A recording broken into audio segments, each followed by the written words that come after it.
it opens up on this first screen here.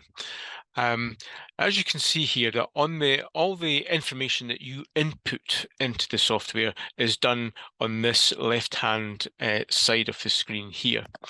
What I'm going to do is I'm just going to spend a few minutes just kind of like going through all these different all these different boxes here, just to kind of describe what the purpose of them are.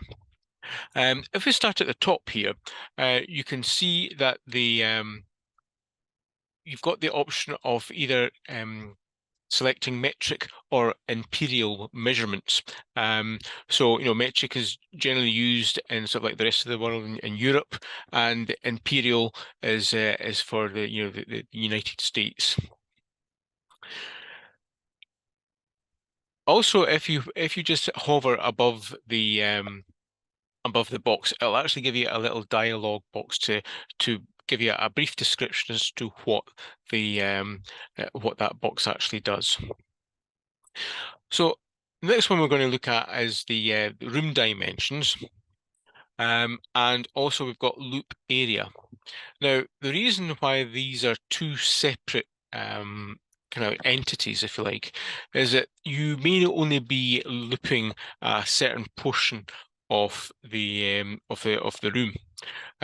So it's not necessarily the case that these will be the same. You might only be looping a partition, a partial area of the loop. So what we're going to do is we're just going to put some values in here. Let's just go for 10 meters by 8, for example, just an arbitrary number. And then here what we're going to do is that if it's going to be, for example, a floor loop, then what we like to do is that when you're installing it is to bring it in from the wall, so you've got a little bit of a border. And this means that so when you're actually laying the loop, it's not going to interfere with carpet layers and things like that are going to cut into the loop. So let's say we make that 9.5 meters by 7.5.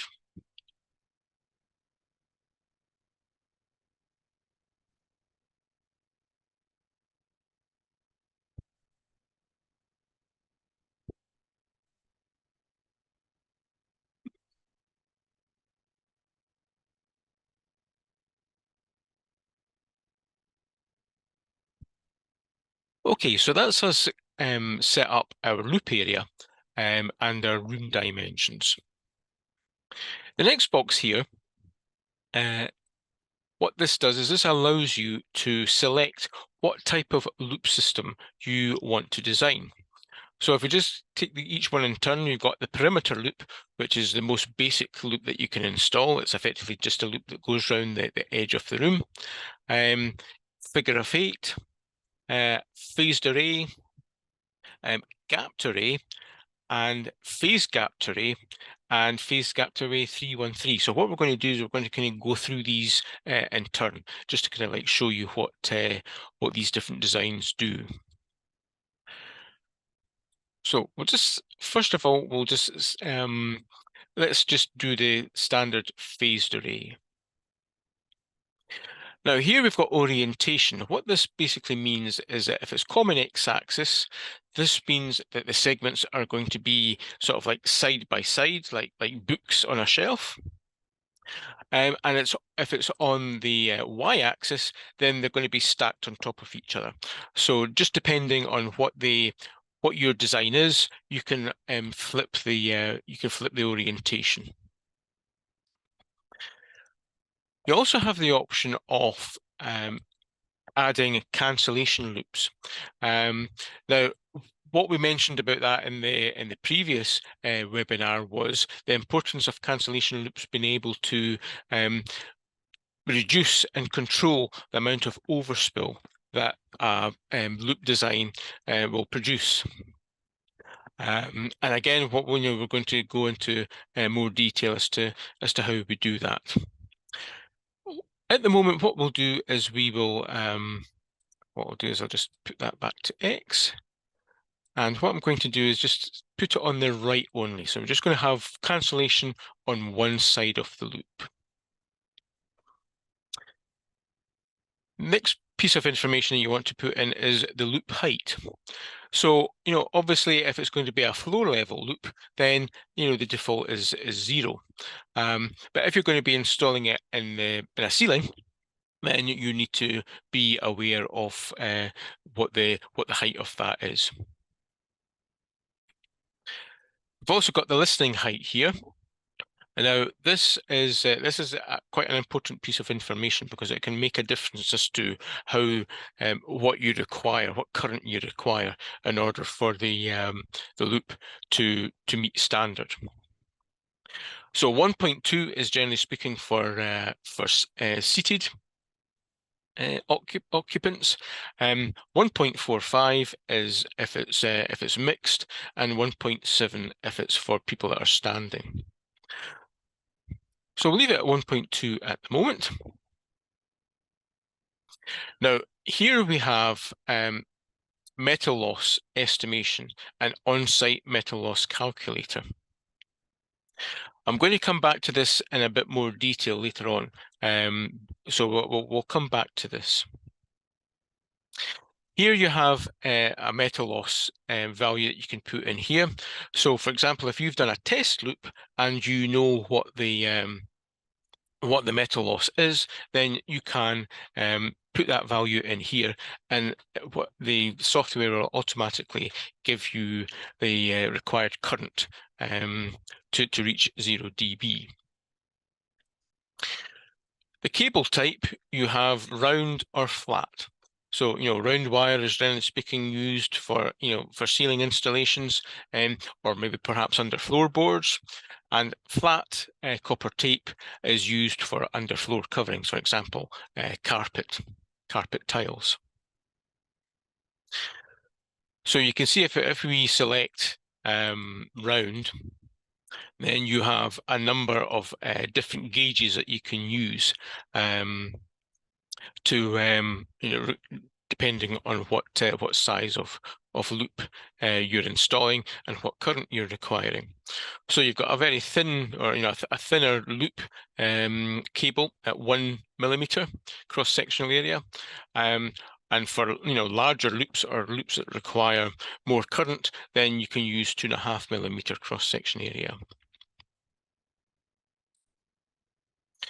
If we look at the flat copper tape, again, you can see that there's a selection of 3 different copper tapes that you can use, 10 millimeter wide, 12.5 or 25. And again, the bigger the number, then the larger the gauge of copper tape.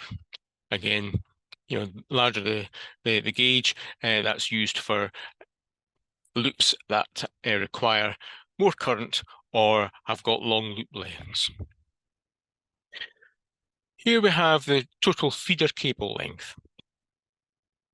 Now, generally speaking, you will find that when you experiment with this, you'll find that even if you put something like 50 meters in, it doesn't actually really make a huge amount of difference to the voltage, to the resistance. But again, you've got the selection of either using 1.5 mil cross-sectional area or 2.5. And then finally, you've got the resolution here. And effectively what this does is this will give you, the higher the resolution, the more accurate the plot will be that you get that allows you to make measurements. What we would recommend is that if you're going back and forth and doing a lot of changes, and you make a change and you want to see what the effect of that is, we would recommend that you use the low resolution to begin with. And what that will do is that will make the software work much more quickly. If you use medium or high, it takes that little bit longer to crunch the numbers effectively. And as I said, when you're going back and forth, it's amazing how much time that can take. So start off with low to begin with, and then once you're happy with it, you can then select a higher resolution, and that will give you a nice high resolution plot that you can look at. So we've put this information here on this side. Let's say, just for example, for the metal loss, let's just say that the metal loss is going to be 4 dB. Okay, so when we've put the information here, if we look over on this side, we can see that the software has actually done a little calculation for us and given us a loop that we can start with. If we press calculate, you can see how that's taken a little bit of time because we've got it on medium.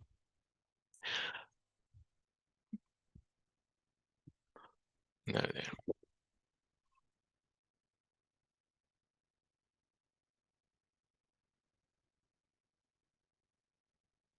So here we can see this is the 2D like plan view that we get of the your loop layout.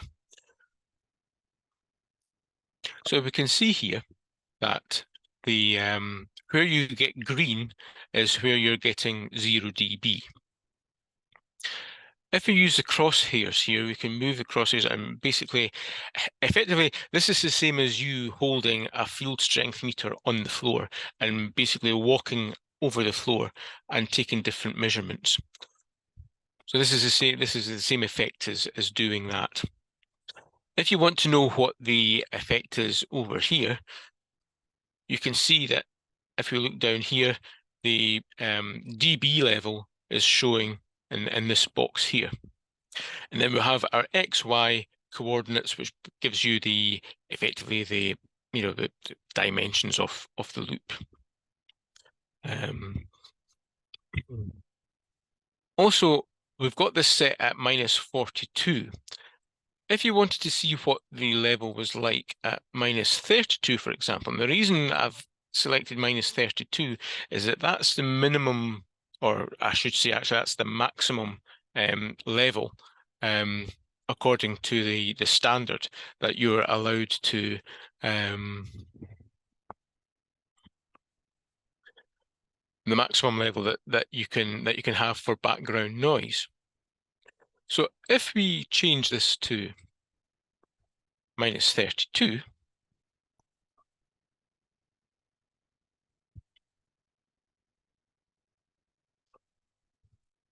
we can see that the plot changes a little. There we go. Now, what we do at Contacta is that we will take a screenshot of this and import this into a CAD drawing and scale it up. And it allows us to, this is something that we can pass on to the client and basically verify that the system is going to perform the way that they want it to. This is kind of a bit of a kind of like verification that that's what they're going to get. If we look at this the third tab here called the cross section, we can see here, first of all, I want to just point out that you've got two green tram lines here. And effectively what this is this is your ±3 dB. Now remember that the IEC standard states that throughout the entire area, floor area of the loop, the signal level shouldn't vary by ±3 dB, more than ±3 dB. So we can verify here that that is indeed the case. We've got plus and minus 3 here. There's a little dip here. Now, what you could do if you wanted to bring this up a bit is that you just go back to the settings and just increase the current. So let's say we increase the current to 4.7.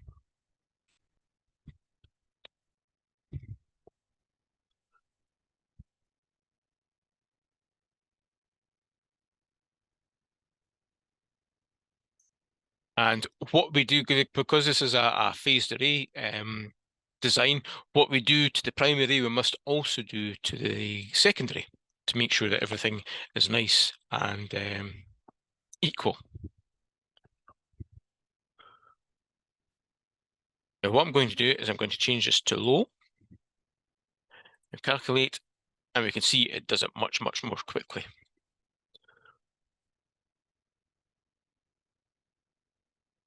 Okay, if we go look back at this one, we can see that this has lifted this up. So we're happy that this is within the plus or minus 3 dB levels. If we look at the 3D surface tab, what this does is this gives you effectively three different views of the loop. So this is quite a useful. This is kind of an isometric like 3D view, and this is useful for giving to the end client. It allows them to effectively conceptualize how the loop is performing. And this is quite a useful kind of like marketing tool. We've also got the plan view. So this is similar in some ways to the 2D view that you get. But this is how it looks as you're looking down from the top. And then you have a elevation view here. So this is you seeing it from the side. And you've got the end elevation one as well. This is the end elevation view.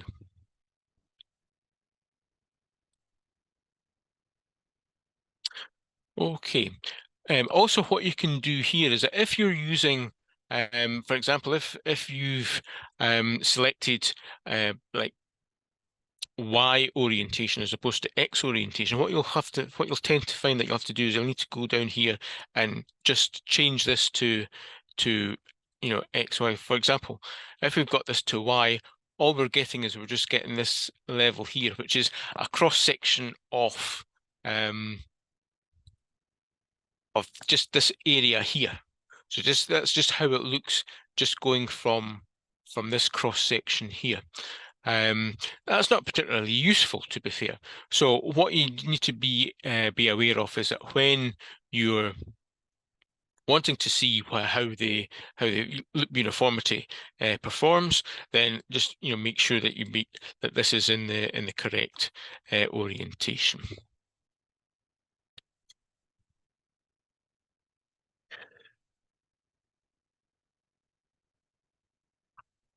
So this tab here, it gives you information on the type of driver that you're going to use.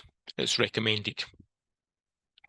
So here it gives you two available driver options that you can use, the V22A, or if we click up, we can use the V34. Now, again, it's generally speaking, what you want to do is you want to be using a loop driver that is closely matches the actual requirements of the loop. Obviously you can use more expensive drivers, but there's not really any need to. It's kind of like a waste of money, really. So, and certainly when you're wanting to submit quotes and submit tenders, you want them to be as competitive as possible.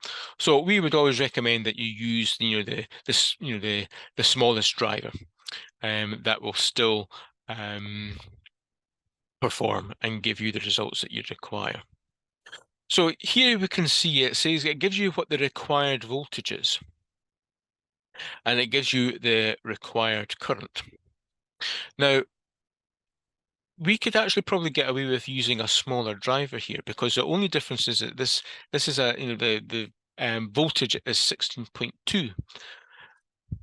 If you go back to here, and if we change this, if we make this a thicker gauge of wire, copper tape, then we'll find that the voltage should drop, and that allows us to use a smaller driver. Because the current's okay, the current is within 4.7.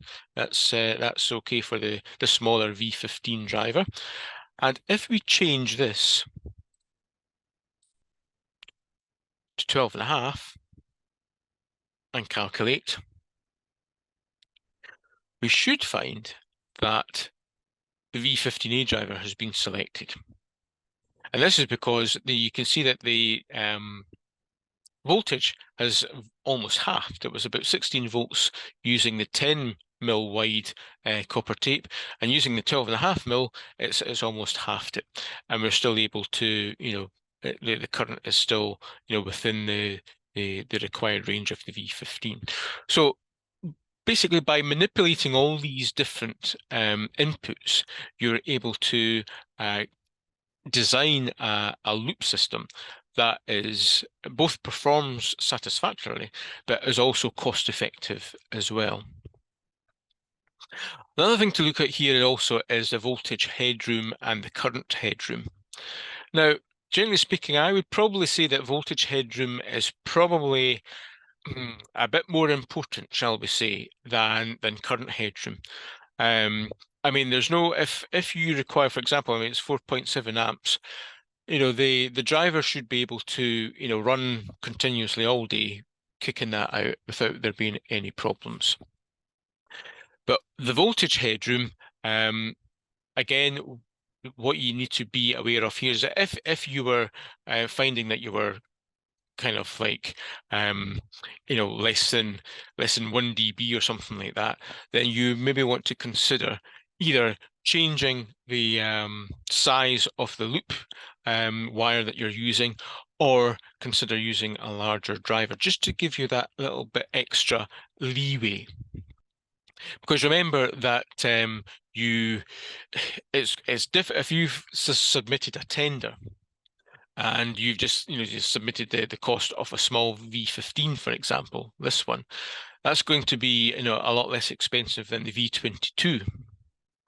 So if you then find out that you need the V22, then it's going to be more difficult to go back to the client and say, look, we got this wrong, we're going to have to charge you more. So just be aware of that when you're doing your designs. Give yourself a little bit extra leeway.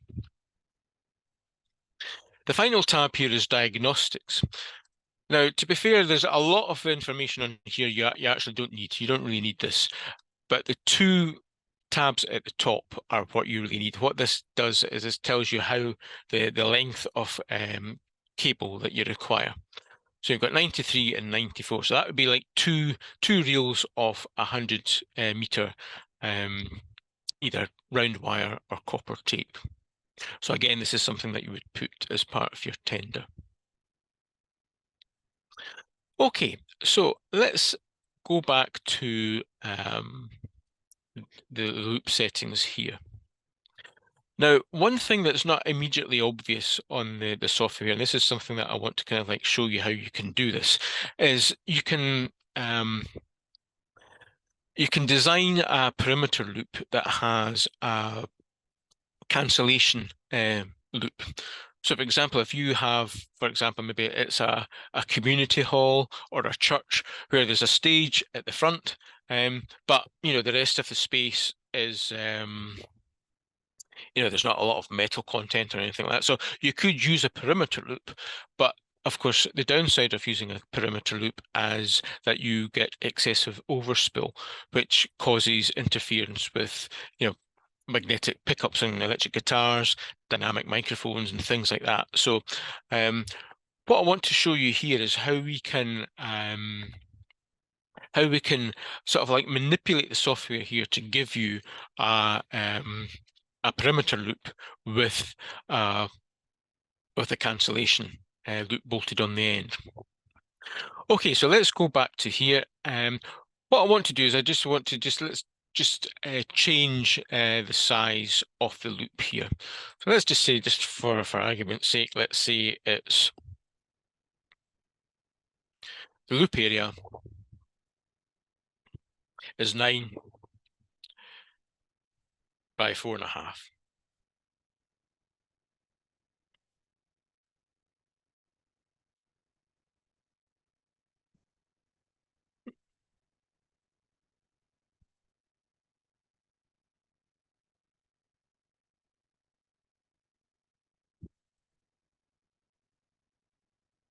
Okay, and we want to change this not to perimeter loop, we want to change this to gapped array or multi-loop.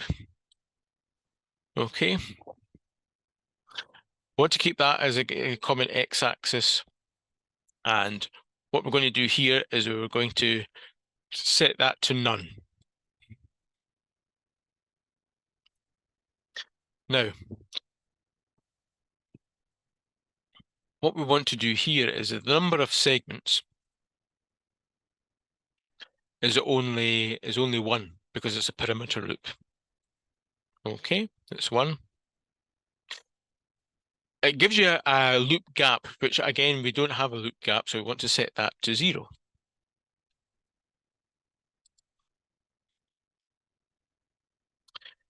We then want to nip down here, and let's say we put it on the right side.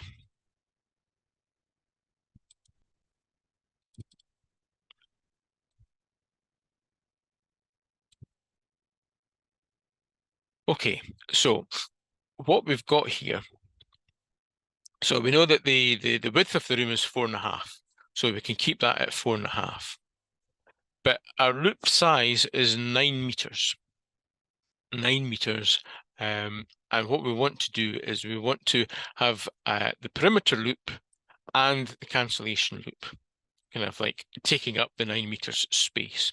So let's say we start off with 7.5 meters here.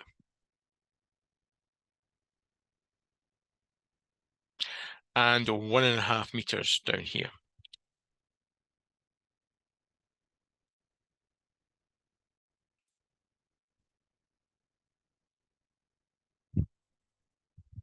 And here we can see that we have created a loop system that has got, reasonably good overspill control here.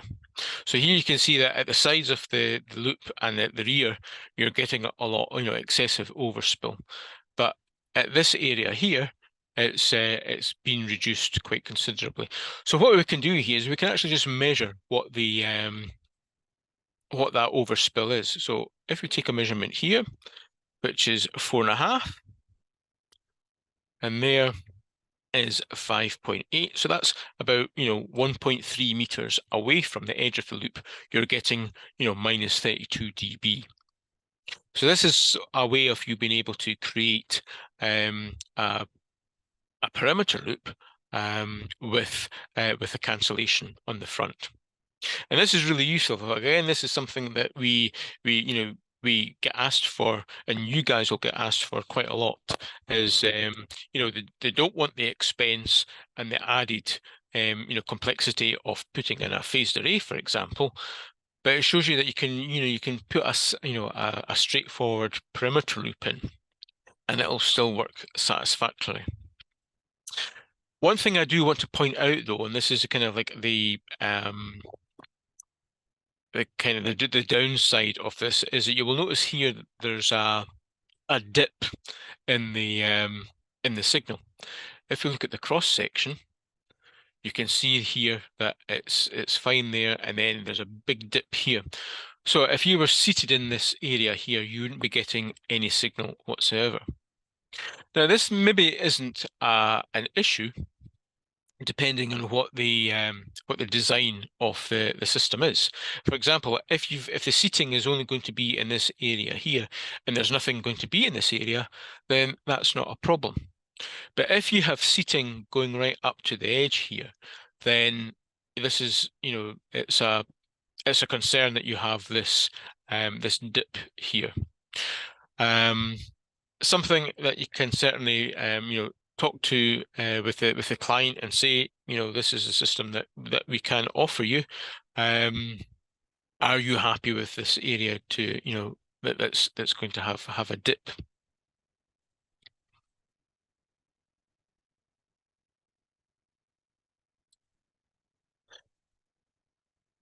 So the other thing I wanted to go through as well is the cancellation loops that are applied to phased array systems on the software. So let's go back to the let's just change the size of the loop. Let's make it 20 meters by 15.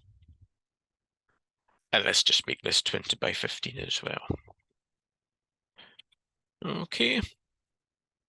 Now what we want to do is we want to apply a phased array.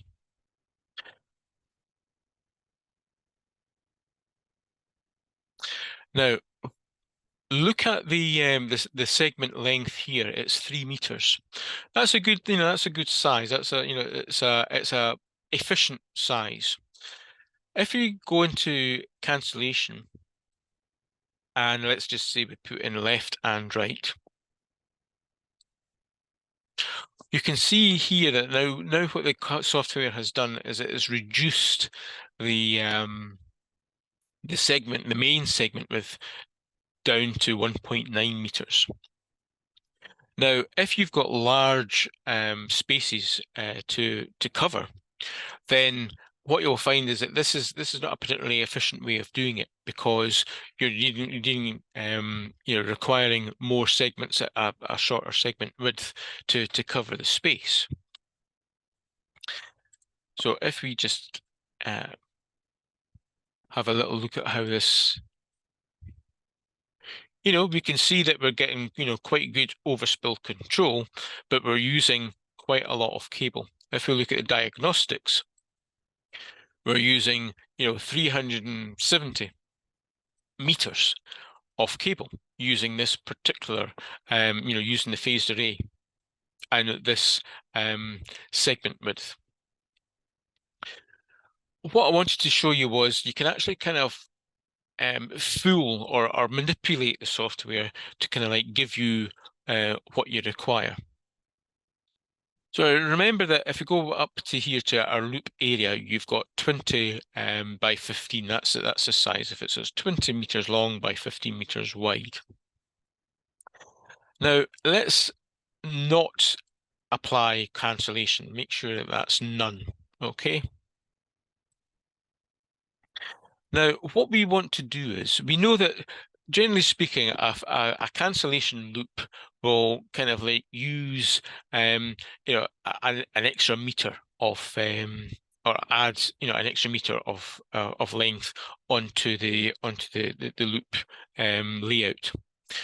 So what, rather than it being 20 by 15, let's reduce this down to 19. So now what we're doing is that we're asking the software to create a loop system that will fill this space, 19 by 15. Okay, we've got no cancellation applied here. And if we click calculate, we can see we're getting 2.9. It is near enough 3 meters. Okay. Now, what we can do here is we can go into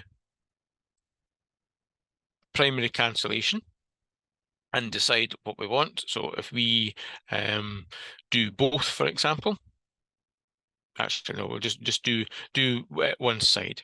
Okay, so that the right side and the right side, because again, you have to apply a cancellation loop to both arrays, not just the primary. You have to give it to the primary and the secondary array. Now here, what we want to do is we want to put 1 meter, so it's 1 meter is the width of the cancellation loop.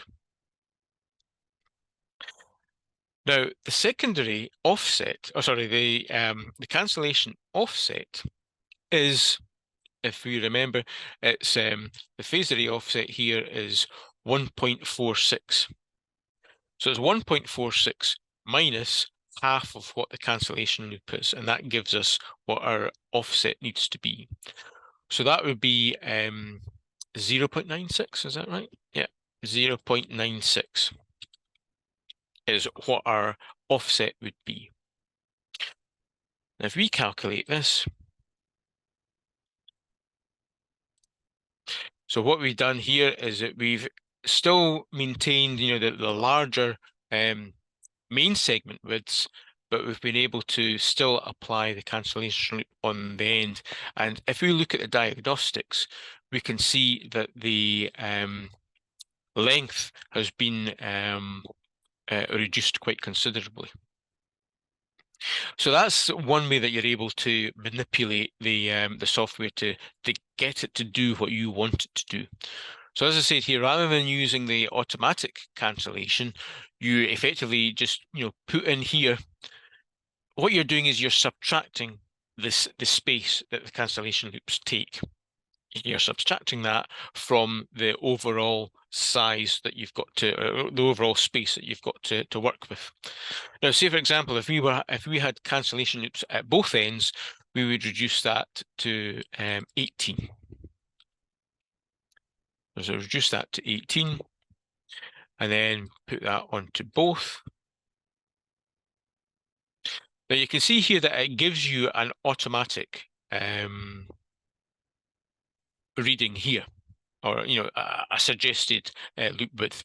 But what we tend to find is, certainly in my experience, what I've found is that 1 meter tends to work pretty well from from from the from a main segment width of 2 meters up to 3 meters.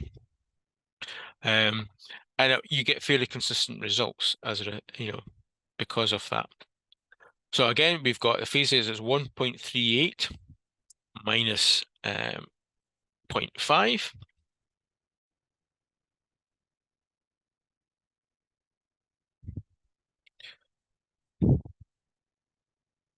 Which is 0.88. So we put 0.88 in here.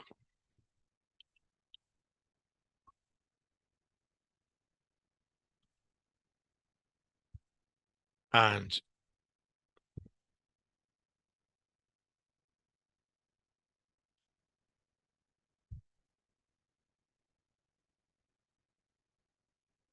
oh, that's what's wrong. I've not put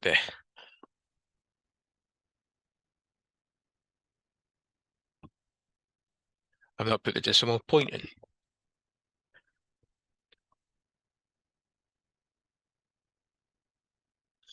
There we go.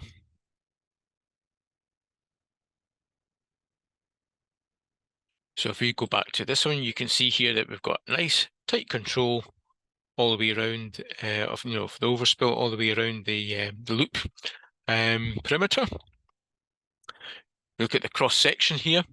You can see here that we're basically reaching 0 dB in the majority of the space here. Again, if you wanted to just nudge this up a little bit, all you need to do is just go into the current and change it, just increase it. So let's say we increase it to 4.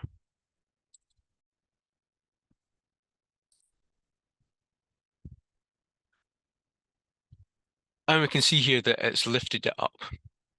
So what you tend to find is that when you've got cancellation loops at the end here, there's nothing that we can do about this. You'll always get a dip. It always dips down by about 3 dB in comparison to what you get with the main area of the loop. And the only way you can get around this is to increase the current to bring these levels or these areas up to within the minus 3 dB range. Okay, so the phased array 222 is it's a very straightforward loop design to install, but it's maybe not the most efficient. As you can see here on the you're getting a bit of a ripple here, and also you're still using a reasonable amount of cable length. So what we can consider is, we can maybe consider a different layout type. So instead of using a standard phased array, let's say we use the phased gapped array. Okay. So again, what we want to do here is we want to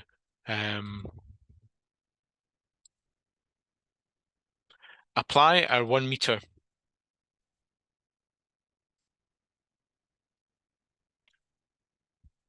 Now I've got 2.18 minus 0.5.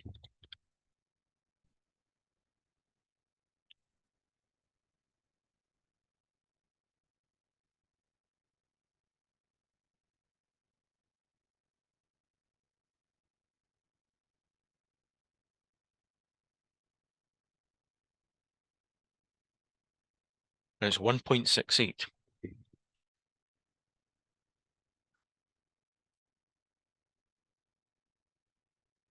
This is your offset.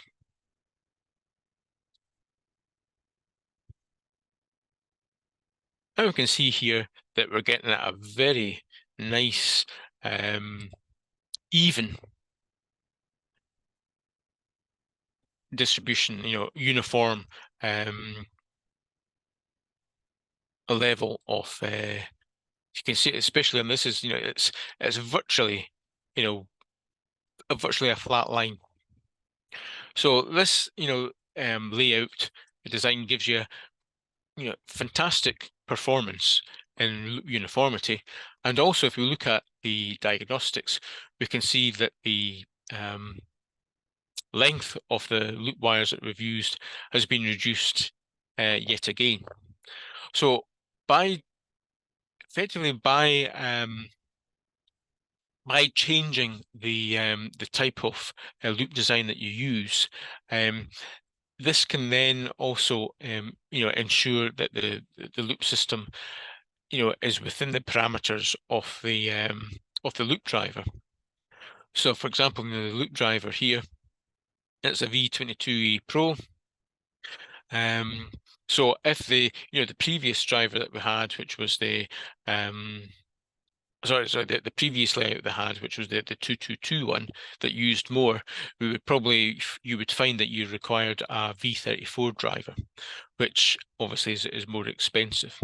So again, it's a case of being able to be confident and be comfortable with just playing with the software and just trying out different things to create a loop design that best performs and is cost effective when you're for the customer.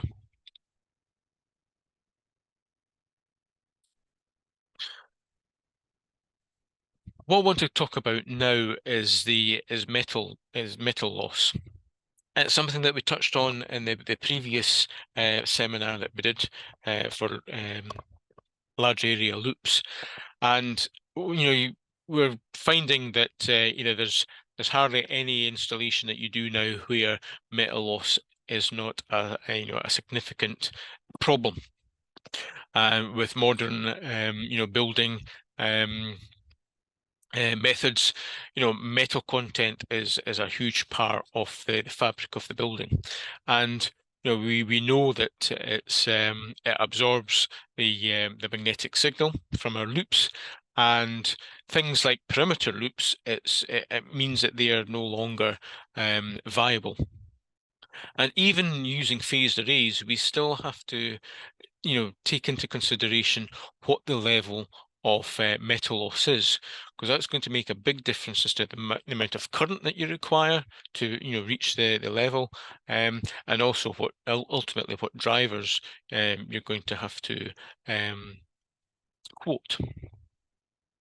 So if there's two tabs here, if we just click on this one, offsite metal loss estimation.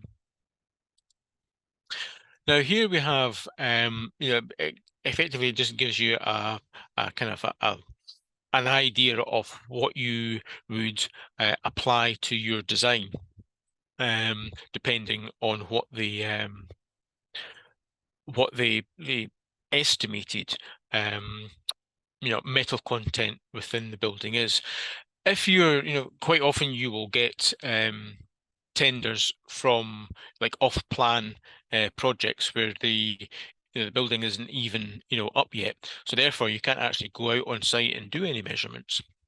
But if they're able to tell you, oh well, it's a a moderate mesh um, concrete reinforced floor, or it's a metal system floor, or it's a pan steel floor.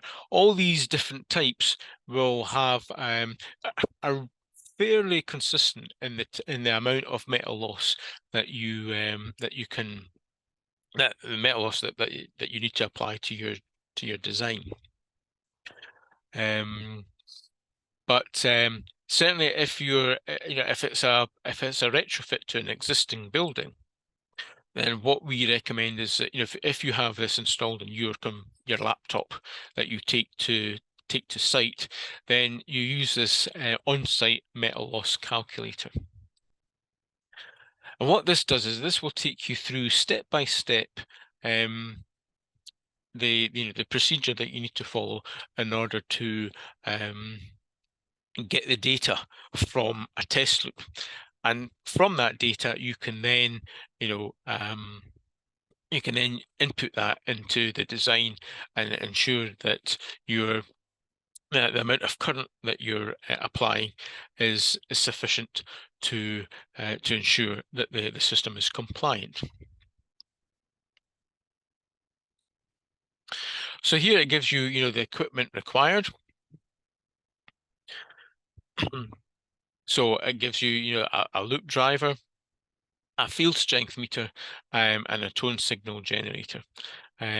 These are the kind of like obviously the three most important pieces of equipment that you require.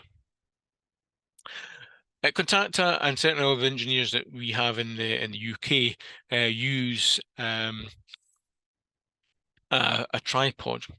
And the reason for this is, especially if you're moving back and forth between, your spot in the middle of the loop and going back to the driver, making adjustments and then coming back and such like. If you're just sort of like doing that, back and forth in freehand, then there's a risk that you're going to get different results. Whereas if you have the field strength meter, effectively routed to the spot in a specific location, and it doesn't move, then you're going to get more consistent results.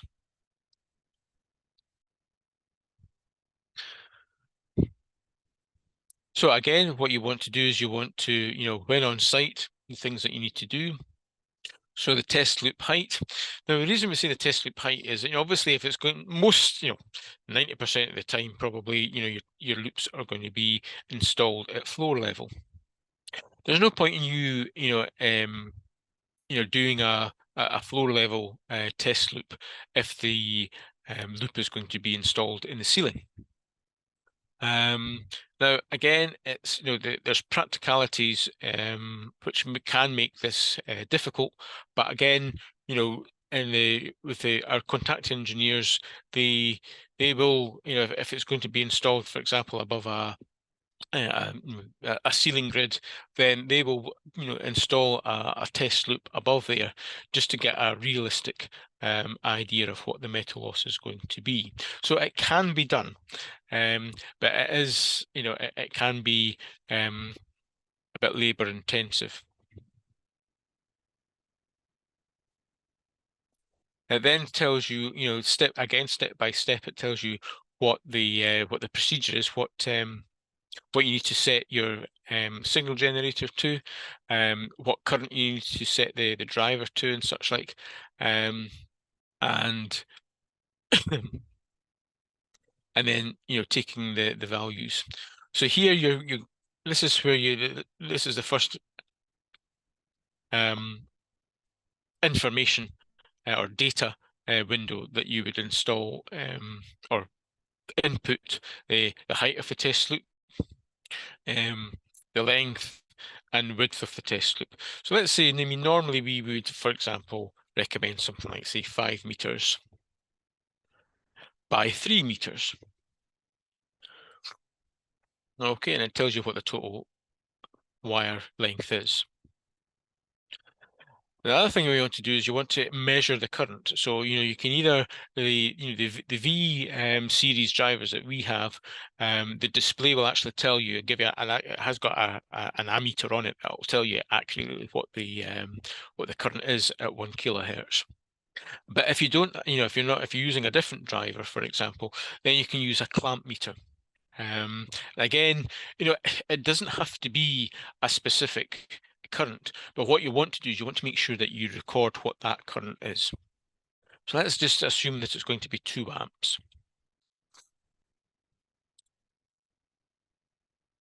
And then the next thing it's going to ask you is enter the value of the measured field strength with the signal generator set at 1 kilohertz.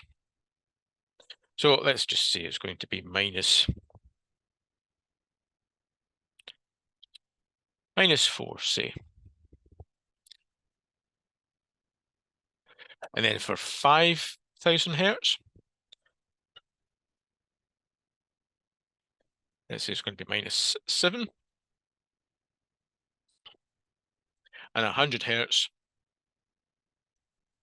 minus 2.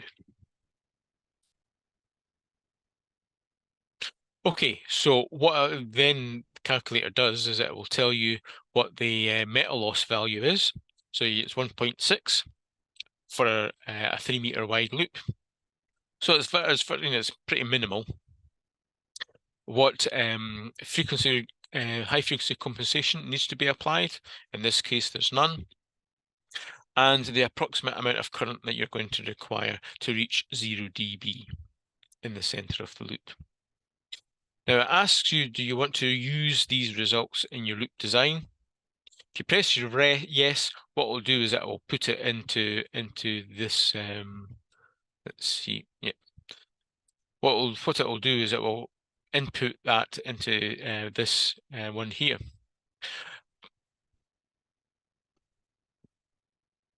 So let's just click yes, finish. So there we go. 1.6 dB of metal loss. Now, remember that our test loop was 3 meters wide, the segment width, and we've got a segment width of 2.7, so it's not that much further away from what the test loop was. So you're going to get, okay, it's not absolutely 100% accurate, but it's going to give you a good idea as to how the system is going to perform. What's important is that if you're getting much higher metal loss readings here, then that's going to have a greater effect on the current that you require. So let's say, for example, if it was a metal system floor, for a metal system floor, you're looking at at 3 meters wide. You're knocking on the doors of what's actually capable. For a metal system floor, it's like plus 14 dB. Is there, 14 dB is the metal loss. Now let's, when we click calculate, just look at what happens to the current here. It's 2.95 at the moment, and it goes to 12.7. So, in this situation, we don't have a driver that's going to cope with that. If we look at the driver, it says no drivers are available. So the only thing that we can do here in order to be able to reduce the current is to reduce, alter your design by reducing the segment widths. Because as you narrow your segment widths, you don't need as much current to reach, the 0 dB. So rather than 2.7, you can, try 2 meters instead. And for 2 meters, you will find that the metal loss will have reduced down to approximately 7.5 dB. So for 7.5 dB is what you would expect to get from a 2 meter wide loop.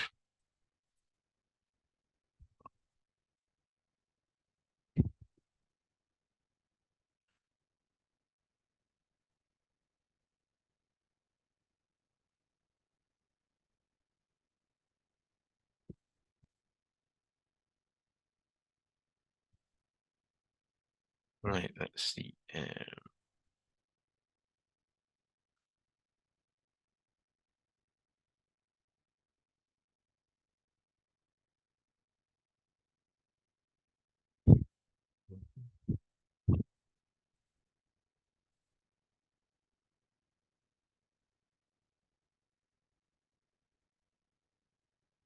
So we can see here that it's, if we look at the driver, we can see now that the voltage and the current has reduced quite considerably. because we've narrowed the loop segments of the. So it just shows you the difference that makes between using a 2 meter wide segment and a 2.7 or 3 meter wide. It's when depending on how much metal content in the is in the floor. For example, a metal system floor, which is the metal tiles, that has just by making a small change makes a big difference in the amount of metal loss that you're going to get. Now,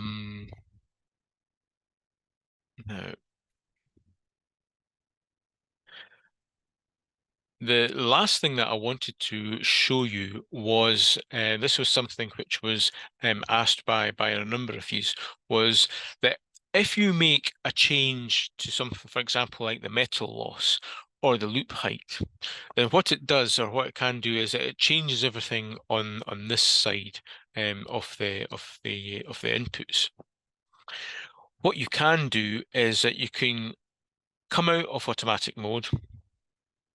But you'll see here that it comes up with a manual settings note, which basically says that all the kind of like as Ran mentioned earlier, all the safety nets, all the kind of things that ensure that it's the system's going to work properly are disabled. And what happens is that the screen changes to red to let you know that you're in the manual setting. But you'll see here that we can change this to, say, for example, we change this to to 10. Now, obviously, because you're in the manual mode, if we've changed that to 10, press calculate. If we go to the cross section, we can see that it's dropped right down. This is out of standard. It's not meeting standard. So what we have to do is we have to go manually back in and increase the current until it comes back in. So effectively, the manual mode, everything is done by you. There's no automatic settings at all. So we can see here that that's not made much difference at all. So let's say we change it to 10 amps.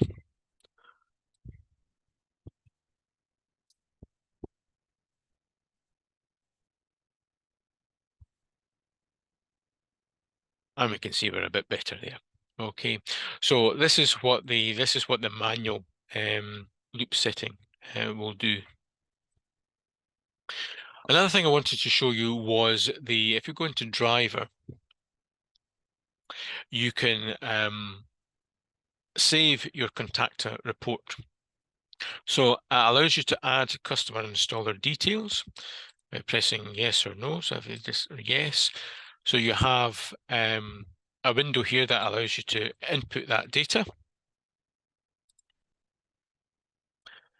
Then OK that. And then what you can do is save your Contacta report to anywhere on your desktop. And then what you get is I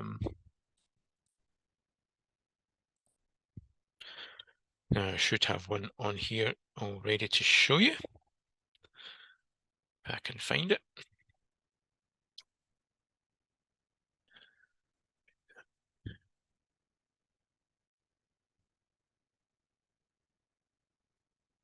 And here we have it here. So you have the project details. So that's all the contact information of the client and the installer, and all the information regarding the loop design. So it gives you information. The things that you're particularly wanting to look at is the cable length. So it gives you the cable lengths for both the primary and secondary in this case. It tells you how much current is required. And it also tells you what the applied metal loss is. So all the information is here. If you scroll down, it gives you the 2D view and the cross-section view here. So you can see here at 0 dB, you can see that the loop uniformity is within standard. You have your 3D visualizer here. And then also what it gives you is it gives you the layout plans of the primary and the phased and how they look combined, and gives you information on the selected driver that's been recommended. And this can be, you can print this report out or save it as a PDF or whatever. Also, what you can do is that you can, I just close this down, is that it allows you to load reports. So if you've worked on a project and you've saved a report, you can then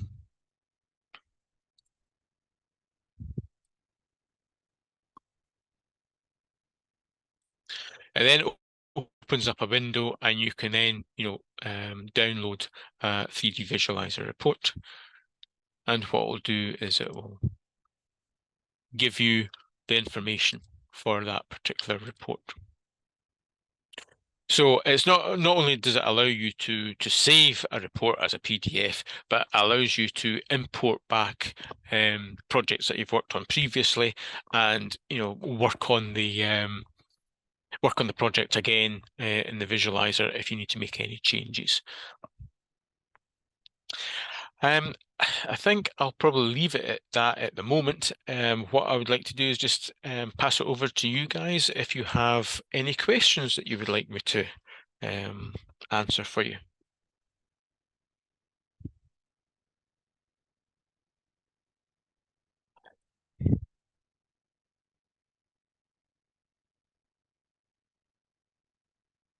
No. James, there's a question here. Mm-hmm. One second. Trying to see okay. The question is, are all the expected signal strength levels shown in the software at a particular frequency? Is a way to show the impact of metal loss to the client before metal loss compensation is applied. Right. So what this software does is what we're looking at here is how the system behaves at 1 kilohertz. So it doesn't allow you, for example, to change the frequency. So, for example, how it behaves at 5 kilohertz. What you're seeing here is what how it behaves at 1 kilohertz only. If we look at for example, the driver, if we look at the voltage, now the voltage is measured when at the frequency of 1.6 kilohertz as opposed to 1 kilohertz. So there's a slight difference there. But everything else in the software is basically is geared around the 1 kilohertz value. Okay. There's another question. I think I can answer this one. Are there any plans to have a radial designs? So I think I can answer this one myself because I was involved in the creation and development of this software. This is a package that we launched first a few years ago, and over the years it's been upgraded. The version that James demonstrated is 2.26. It's the very latest version, which we launched about 6 months ago. The limitation of this software package, it can only do, as you've seen, it can only do square and rectangular shapes. Unfortunately, it can't do other shapes like round or semicircular or L shapes or anything like that. For that, we have our design team, both in the UK and the US, who work on CAD software. If we want a more advanced software that can do more things, it's going to have to be done on a totally different package and platform, because the software that's used to power this software, we've reached the end of its capabilities. So this is going to be something we may put in the budget for, next year or the year after. But this software is only capable of doing rectangular or square shapes. Any other questions from anyone?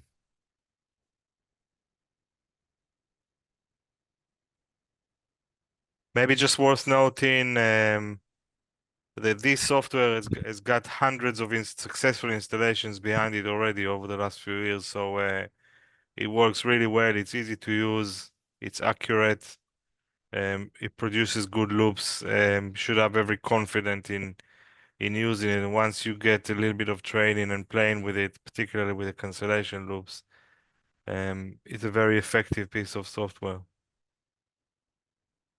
I mean, certainly, I would just like to add to that, Ran, from the point of view of that, when you're using something like, like software, it's purely academic, and you want to basically verify that it does actually, it does what it says on the tin, effectively.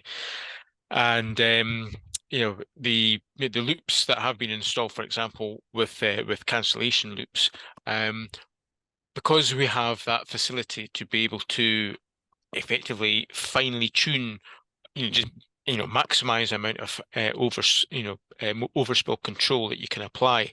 Um, that then translates to when you actually install it on site, you get, it's giving you consistent and reliable results. So it's, we would say that you can, use this software with confidence, and it will give you the results that you need.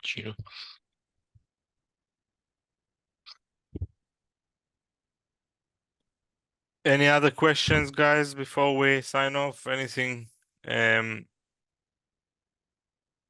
you'd like to ask? Um, just to say that I can't remember, Anne, if you've said this already or not, but on the 19th, Friday the 19th, which I think is actually next Friday, isn't it? We have another webinar which is going through the features of the V Pro drivers. Yeah. So what we want to demonstrate with that is, again, the remote access. So that allows you to actually make changes, adjust the driver, and also the dashboard, the remote monitoring features of the V Pros as well. So it'll be good to if you can join us for that. I think it's on the 26th, James, from what The I can see. 26th of the, Yeah, yeah, it's not okay, next Friday, it's the one after. okay. Yes, there's some comments from Karen. It's the 26th, July 26th. Same time, not next Friday, the one after. One after, yes, sorry, okay. Obviously, there's a different link to that call. It's a different call. Yes, yeah. Okay. So, James, thank you very much. I'm going to stop the recording now.